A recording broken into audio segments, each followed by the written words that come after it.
નમસ્તે મિત્રો, આ વાર્તા ધ્યાનથી સાંભળજો. એક સંત અને એક ગરીબ ખેડૂત.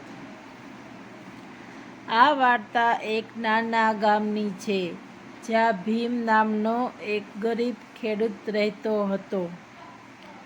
તેની પાસે બહુ ઓછી જમીન હતી અને તે વર્ષ દુષ્કાળ પડવાને કારણે તેનો આખો પાક નાશ પામ્યો હતો. તેની પાસે પરિવારનું પેટ ભરવા માટે અનાજનો એક દાણો પણ બચ્યો નહોતો. નિરાશામાં ડૂબેલો ભીમ ગામની બહાર પોતાની ઝૂંપડી પાસે બેસીને ઈશ્વરને દોષ આપી રહ્યો હતો. ત્યારે જ ત્યાંથી એક સંત પસાર થયા. સંતના ચહેરા પર એક અદ્ભુત તેજ અને શાંતિ હતી. ભીમને ઉદાસ જોઈને સંત તેની પાસે રોકાયા અને સ્મિત સાથે બોલ્યા, હે ભદ્ર પુરુષ, તમારા આ ઊંડા દુઃખનું કારણ શું છે?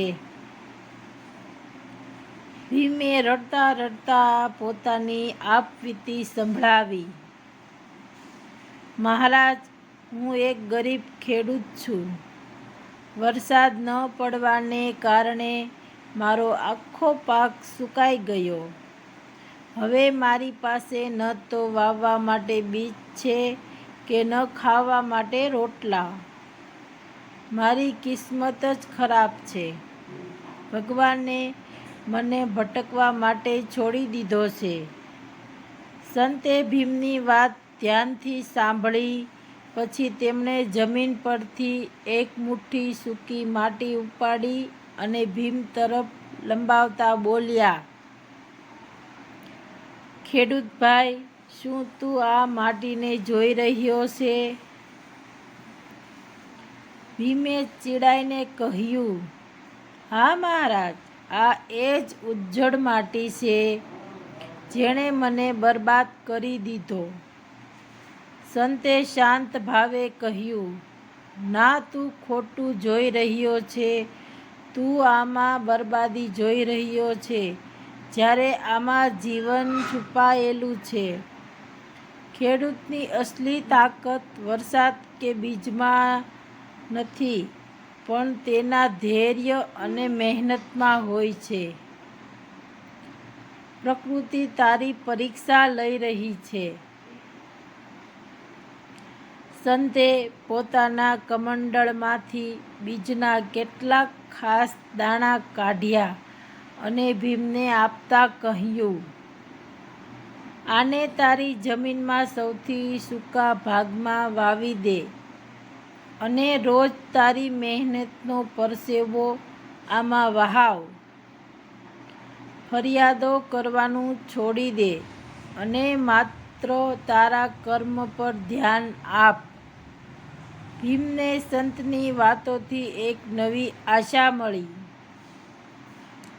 તેણે સંતના ચરણોમાં પ્રણામ કર્યા અને તે જ દિવસથી કામમાં લાગી ગયો. તેણે ફરિયાદો કરવાનું બંધ કરી દીધું.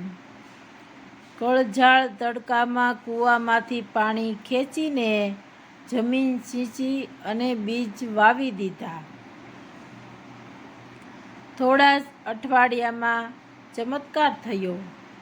જ્યાં આખા ગામની જમીન બંજર પડી હતી, ત્યાં ભીમના નાના ખેતરમાં લીલોછમ પાક લહેરાવા લાગ્યો.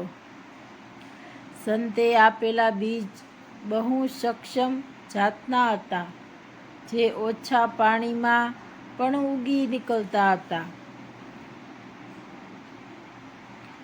જ્યારે સંત થોડા મહિના પછી ફરી એ ગામમાંથી પસાર થયા, ત્યારે ભીમ દોડતો આવ્યો અને તેમના ચરણોમાં પડી ગયો.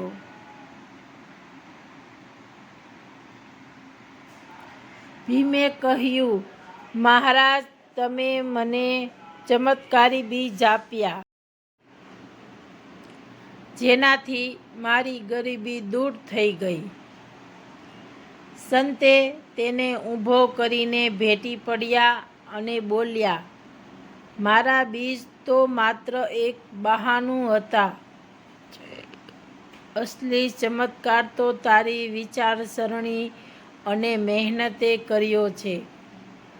જ્યારે તે તારી કિસ્મતને દોષ આપવાનું છોડીને મહેનત કરી ત્યારે ઉજ્જડ જમીને પણ સોનું ઉગાડ્યું. તમને આ વાર્તા કેવી લાગી કમેન્ટમાં જરૂરથી જણાવજો. ફરીથી મળશું નેક્સ્ટ વિડીયોમાં.